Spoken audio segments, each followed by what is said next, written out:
Mis queridos hermanos, ya vamos a estudiar en esta ocasión la penúltima lección en el libro de Job. Empezamos el capítulo 42 y lleva por título este estudio la segunda respuesta de Job a Dios. Comprendimos en estos últimos capítulos que hubo necesidad de dos discursos de Dios, dos discursos divinos, hasta que Job llegó al convencimiento a través de la descripción que hace nuestro Dios de la anatomía del Leviatán, que fue lo que estuvimos viendo en el estudio anterior, en el estudio de la terminación del capítulo 41.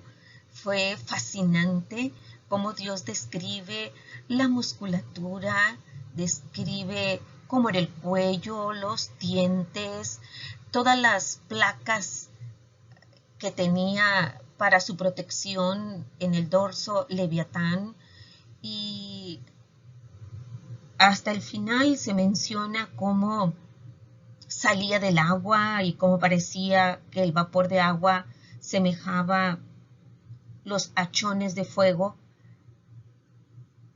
Y en el versículo 34 de Job 41 es donde Dios le da el título a Leviatán de que es el rey sobre todos los soberbios. Entonces ya viene esta respuesta de Job en los primeros 7 versículos, y es allí donde manifiesta su arrepentimiento, y entonces a partir de ahí Dios empieza la restauración de Job. Así que estamos viendo con mucho gozo ya el capítulo 42, mis amados hermanos, que tiene como verdad central que después de este segundo discurso divino, Job entendía su culpa. Él ya no hablaría más para excusarse. Se aborrecía por pecador de corazón y vida, especialmente por murmurar contra Dios, y asumió la vergüenza. Así que esta es la verdad central. Podríamos decir que esta es una descripción de su arrepentimiento. Estaba en el corazón, en su mente, el cambiar y reconocer que había murmurado contra Dios, y con vergüenza se humilla y se arrepiente. Así pues, vamos a deleitarnos con los primeros 6 versículos, en donde leemos la confesión y justificación de Job. Los versículos del 1 al 6 van a estar repartidos de la siguiente manera. Primero, los versículos 1 y 2, los cuales leemos así. Respondió Job a Jehová y dijo: Yo conozco que todo lo puedes, y que no hay pensamiento que se esconda de ti. La primera frase, la primera línea del segundo versículo, hay que recordarlo, mis amados hermanos. Yo conozco que todo lo puedes. Oh, qué hermoso reconocimiento de la omnipotencia de nuestro Dios. Podemos hacer nuestras esas palabras de Job. No hay pensamiento que se esconda de ti.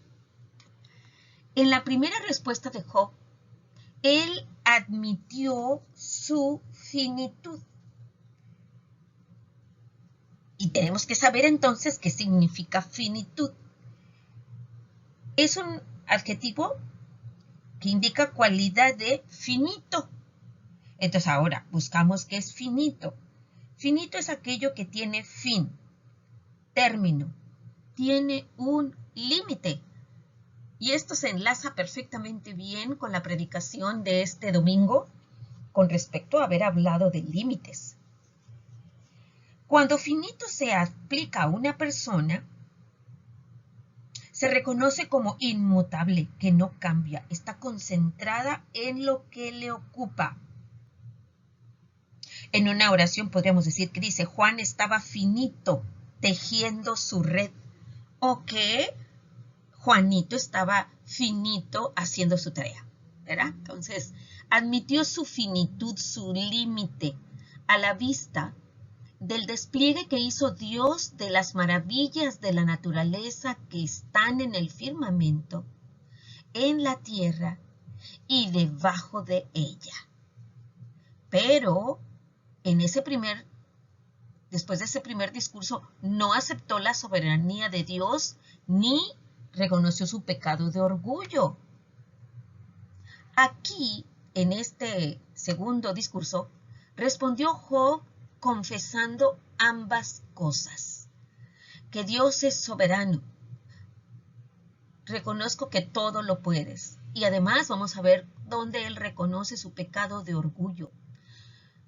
Abrumado por la fuerza y ferocidad de Behemoth, que era un hipopótamo, ¿se acuerdan ustedes? Gigante de allá del Jordán, y del Leviatán, que era en sí el cocodrilo enorme, gigante, Job se dio cuenta de su ineptitud para conquistar y controlar el mal que estaba representado por estos dos bestias, por estos dos grandes animales. Por lo tanto, admitió la grandeza del poder de Dios y su soberanía. Las palabras que dijo, vamos a completar, hermanos, porque necesitamos aprendernos este versículo cuando realmente en nuestro quehacer diario nos pueda tomar un indicio, un atisbo de duda, reconocer, yo sé que tú todo lo puedes. Entonces, completamos este versículo 2, yo conozco que todo lo puedes. Es una admisión de su necedad al cuestionar la capacidad de Dios de gobernar el universo. Se puso de manifiesto que los esfuerzos de Job por frustrar, es decir, cortar los designios divinos, eran fútiles. Entonces aparece otra palabra que es fútil. Este es un adjetivo que en el diccionario de la Real Academia Española significa de poco aprecio o importancia, ¿verdad? Ahí vemos entonces cómo Job estaba menospreciando los designios, ¿verdad? Los esfuerzos de Job por frustrar estos designios divinos. Pasamos entonces al versículo 3. Este versículo 3 es de bastante análisis, porque fíjense cómo dice Job. ¿Quién es el que oscurece el consejo sin entendimiento? Está repitiendo Job la pregunta, una de las preguntas retóricas que hizo Dios en sus discursos. Cuando Dios preguntó eso, pues indirectamente estaba haciendo alusión a Job. Y ahora Job repite y dice, yo soy ese que oscurezco el consejo sin entendimiento. Y luego lo reafirma diciendo, por tanto, yo hablaba lo que no entendía.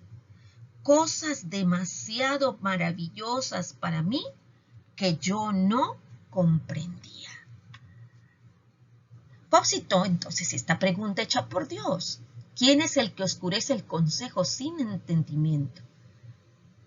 De esta manera dio a entender que el Señor estaba en lo correcto.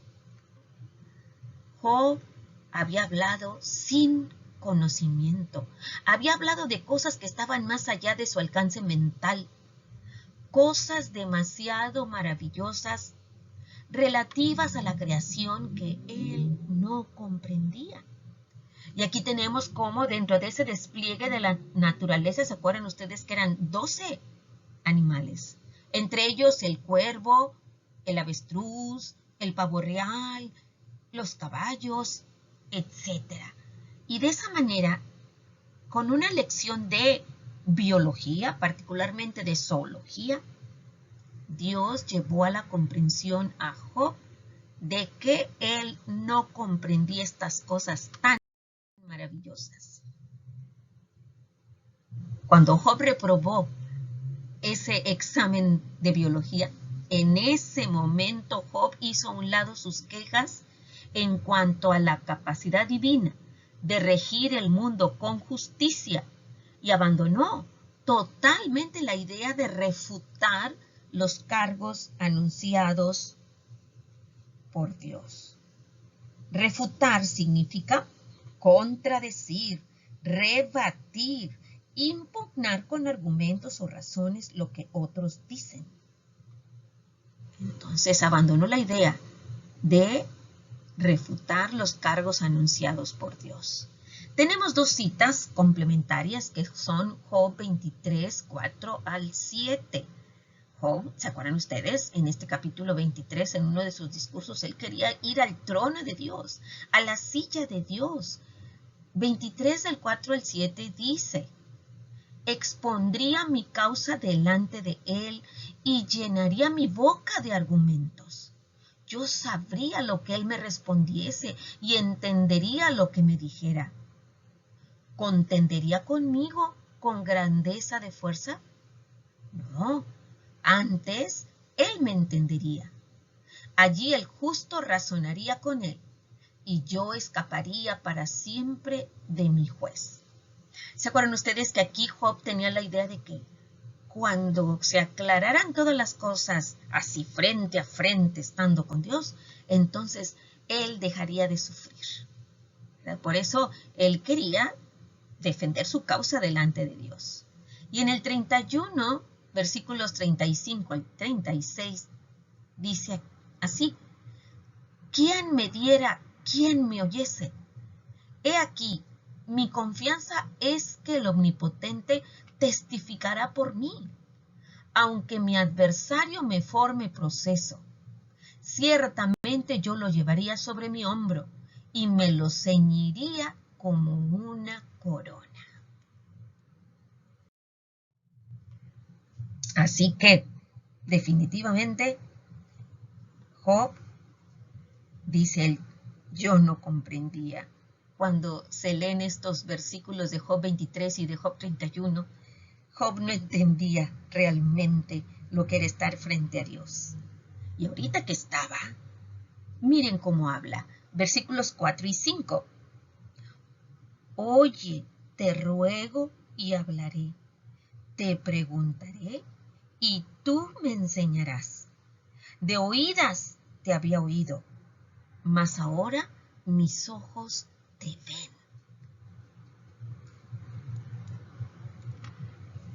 La cita B, la línea B del versículo 4, donde dice, te preguntaré y tú me enseñarás, indica la admisión de que Job se sentía incapaz de responder a la andanada de preguntas retóricas hechas por el Dios soberano. Andanada. Nos aparece otra palabra que yo quisiera que tengamos bien claro qué significa una andanada. Una andanada es una descarga cerrada de toda una batería o andana de cualquiera de los dos costados de un buque.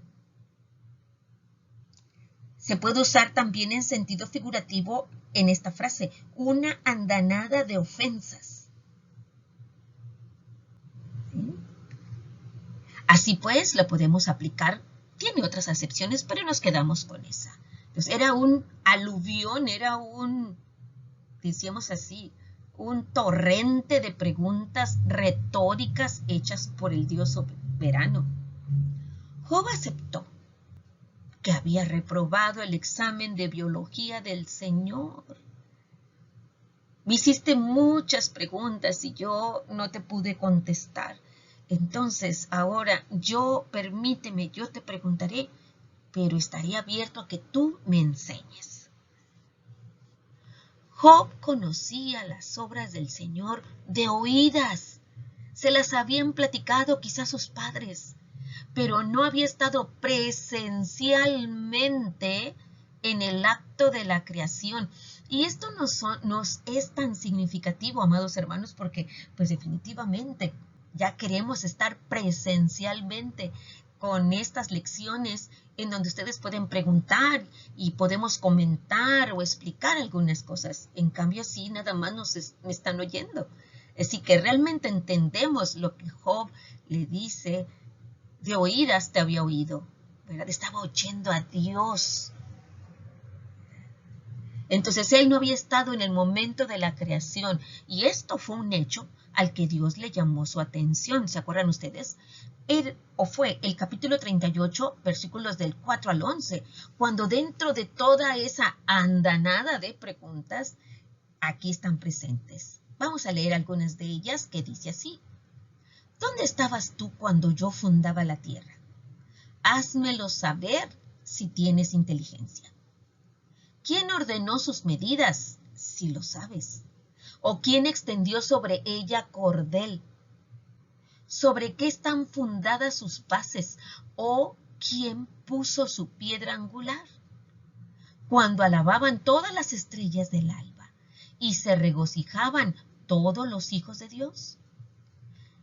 ¿Quién encerró con puertas el mar cuando se derramaba saliéndose de su seno?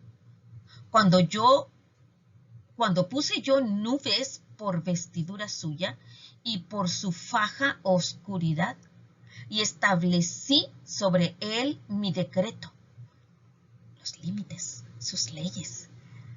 Le puse puertas y cerrojo, y dije: hasta aquí llegarás y no pasarás adelante. Y ahí parará el orgullo de tus olas.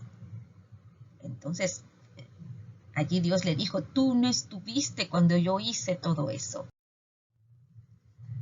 Job tampoco conocía muchos aspectos de la creación de la naturaleza. Su perspectiva de la totalidad de las obras divinas era, por lo tanto, limitada y de segunda mano. Pero una vez que fue interpelado, que fue preguntado directamente por Dios, su experiencia superó sus conocimientos anteriores. Era como ver. Por eso le dice: mas ahora aunque suene como pleonasmo, mis ojos te ven, en vez de solo escuchar. Este enfrentamiento personal con Dios puso fin a su argumentación y profundizó su asombro ante el Altísimo.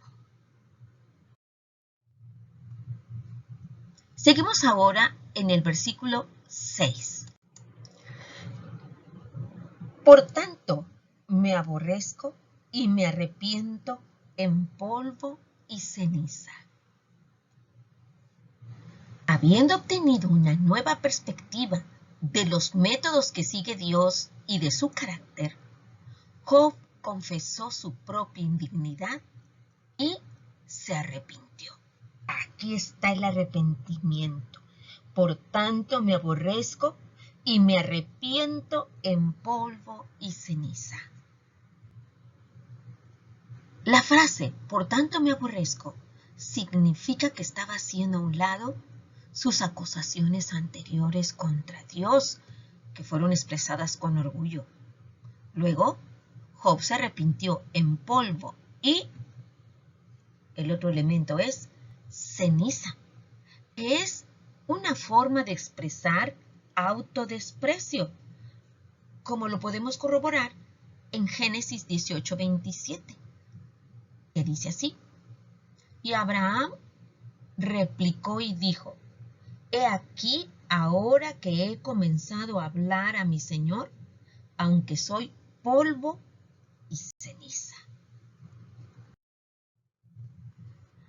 Habiéndose ya lamentado por sus pérdidas, ahora Job se lamentaba de su pecado. Comprendiendo que Dios no está obligado a satisfacer al hombre, las preguntas de Job se desvanecieron junto con su resentimiento. Ahora estaba satisfecho, porque Dios se había comunicado con él para darle a conocer su persona no para tratar los problemas de Job. Y eso es bien importante, hermanos. Cuando nos centramos en el problema y le estamos dando vueltas a una problemática, nos olvidamos de Dios. Cuando estemos cayendo en ese círculo vicioso, acordémonos para que, con la ayuda del Espíritu Santo, salgamos de ese remolino y entonces vuelvan nuestros ojos hacia el Dios omnipotente y de esa manera veamos los problemas en su justa dimensión.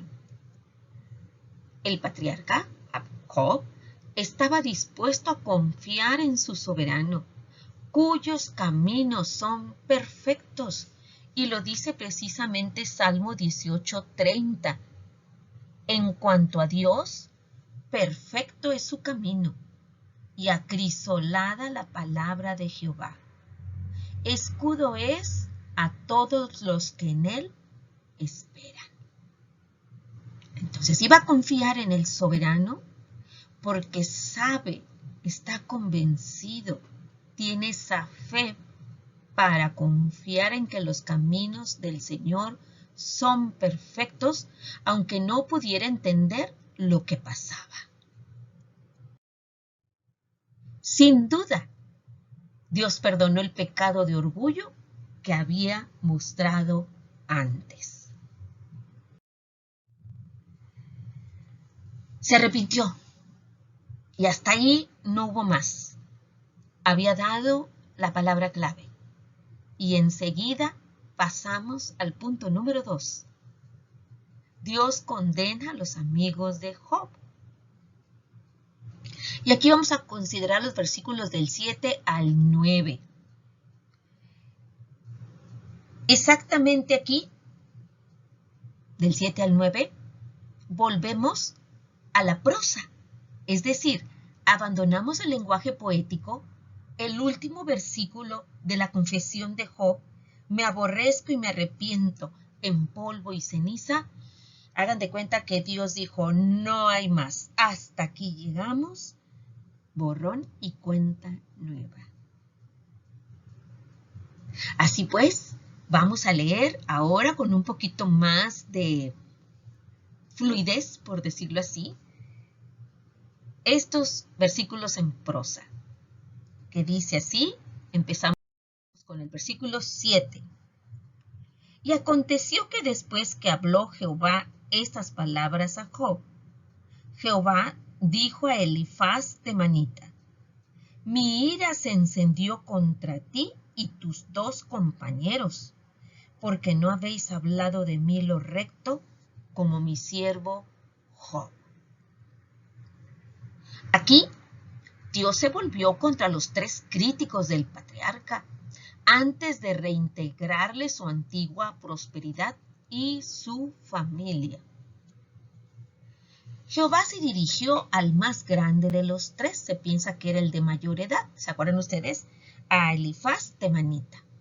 Y a él le dijo, completamos esa frase, mi ira se encendió contra él y sus 2 compañeros, porque no habían hablado de Dios lo recto como su siervo Job. Ellos, que habían asumido la posición de defender a Dios, ahora estaban siendo acusados. Como Job había predicho, Job había expresado ya en el capítulo 13, versículos 7 al 9. Job se dirige hacia los 3 amigos y expresa, ¿hablaréis iniquidad por Dios? ¿Hablaréis por él engaño? O sea, para defenderlo, ¿van a hablar iniquidad y hablar engaño? ¿Haréis acepción de personas a su favor? ¿Contenderéis vosotros por Dios?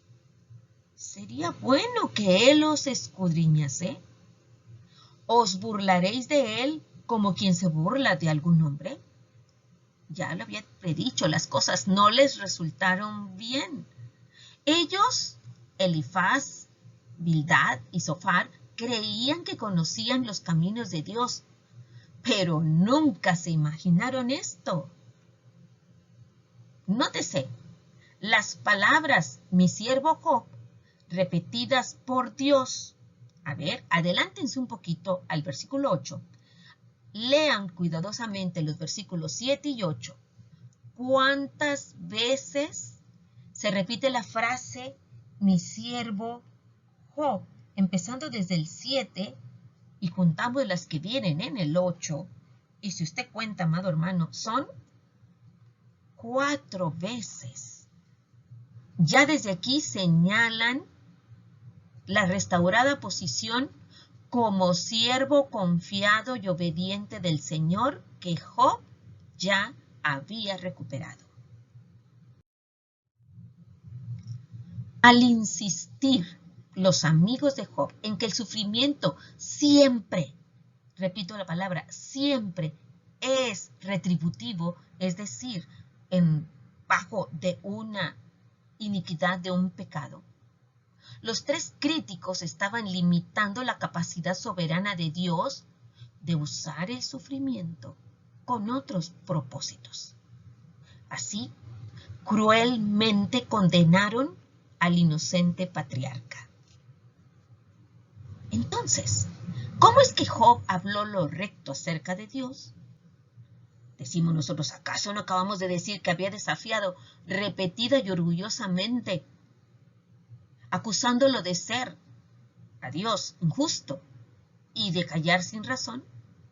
Sí, pero nótese, Job ya se había arrepentido de esas orgullosas acusaciones y fue aceptado el arrepentimiento por Dios.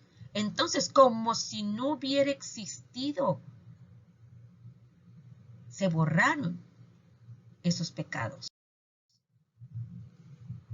Tan interesante esto. Nos acordamos precisamente de ese precioso versículo, de modo que si alguno está en Cristo, nueva criatura es. Las cosas viejas pasaron. He aquí, todas son hechas nuevas. En estos 2 últimos versículos vemos algo muy interesante. Dios les dijo a esos 3 críticos, ahora pues, tomaos 7 becerros y 7 carneros, e id a mi siervo Job, y ofreced holocausto por vosotros. Y mi siervo Job orará por vosotros, porque de cierto a él atenderé para no trataros afrentosamente, por cuanto no habéis hablado de mí con rectitud como mi siervo Job. Fueron, pues, Elifaz temanita, Bildad sujita y Zofar naamatita, e hicieron como Jehová les dijo. Y Jehová aceptó la oración de Job. Para indecible sorpresa y desazón de sus 3 acusadores, el Señor les ordenó que presentaran, ¿cuántos animales fueron de cada uno, hermanos? 7 becerros y 7 carneros en holocausto por ellos, lo cual era un sacrificio muy grande. Y acuérdense que el número 7 es el número de perfección divina. Así que, si el holocausto casi siempre se ofrecía un animalito, aquí pedía 7. O sea que la ofensa había sido muy grande. Además, le pedirían a Job que orara por ellos actuando como mediador. Y eso nos hace resaltar algo. Los 3 amigos lo acusaron, lo ofendieron, lo persiguieron, pero no habían orado por él ni una sola vez. Pero ahora, el patriarca, a quienes ellos habían condenado y atormentado, y quien había rechazado sus consejos, era el que iba a interceder por ellos. ¡Qué ironía tan asombrosa! Y aquí llegamos, mis amados hermanos, en este quizá penúltimo estudio del libro de Job, tenemos esta aplicación. Pecamos cuando preguntamos enojados si Dios tiene el control. ¿Por qué permite que esto suceda? Debido a que estamos atrapados en el tiempo y no somos capaces de ver más allá que el día de hoy, no podemos conocer las razones de todo lo que pasa. Confiaremos en Dios, aun cuando nuestras respuestas no sean contestadas. Que la experiencia de Job nos anime a considerar fuertemente la forma en que Job también lo hizo, a dónde llegó, que Dios tiene un plan, que Dios tiene un propósito, que los caminos de Dios son perfectos y que de esa manera podemos descansar en su amor, en su misericordia y en la perfección de sus caminos. Así que nuestra fe sea fortalecida, que nuestra vida espiritual sea edificada gracias a estas lecciones. Es mi oración y deseo, mis amados hermanos, tal como he sido bendecida. Que Dios sea su guardador.